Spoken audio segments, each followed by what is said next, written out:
ولا تكونوا كالتي نقضت غزلها من بعد قوة أنكاثا.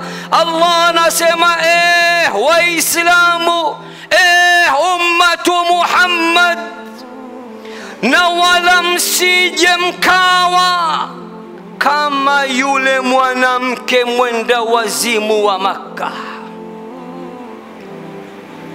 Ni yupi huyu mwanamke?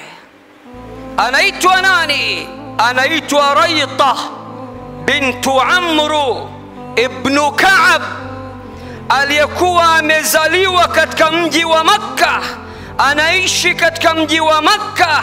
Kutoka kijiji chake hadi msikiti mkuu wa Makka ni kilomita 27 tu. Tazama alivyokuwa yuko karibu na Baitullahi al-Haram. Mama huyo jina lake ni Raita bintu Amru ibn Ka'ab, lakini watu wa Makka walimpachika jina la utani.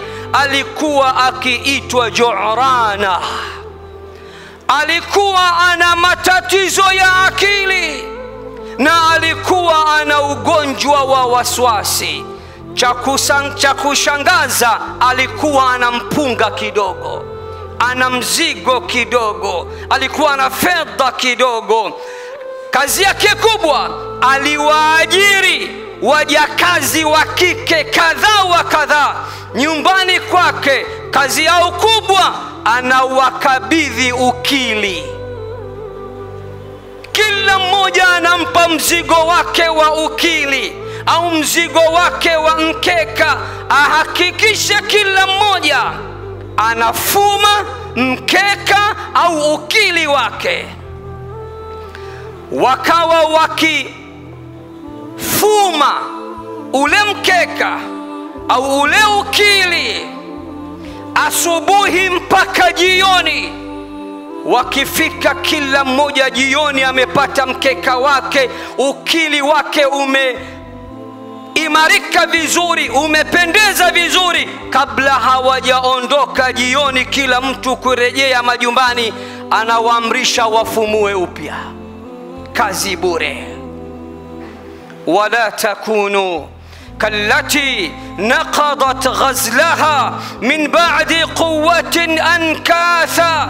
ولم سجمكاوا كما يولي موانا ماما mwenda wazimu wa Makka, aliyekuwa akiuzongoa ukili wake baada ya kuwa mgumu na kuimarika, aliyekuwa akiufumua upya ukili wake baada ya kufuma na kuimarika na kupendeza na kuwa mgumu. Ulikuwa ukilia wewe ukikesha i'tikafu miskitini Idi Mosi pili, sawa na mwenda wazimu bibi kizee wa Makka, unaanza kufumua upya ukili wako na kutia doa na dosari ibada zako na mema yako mbalimbali.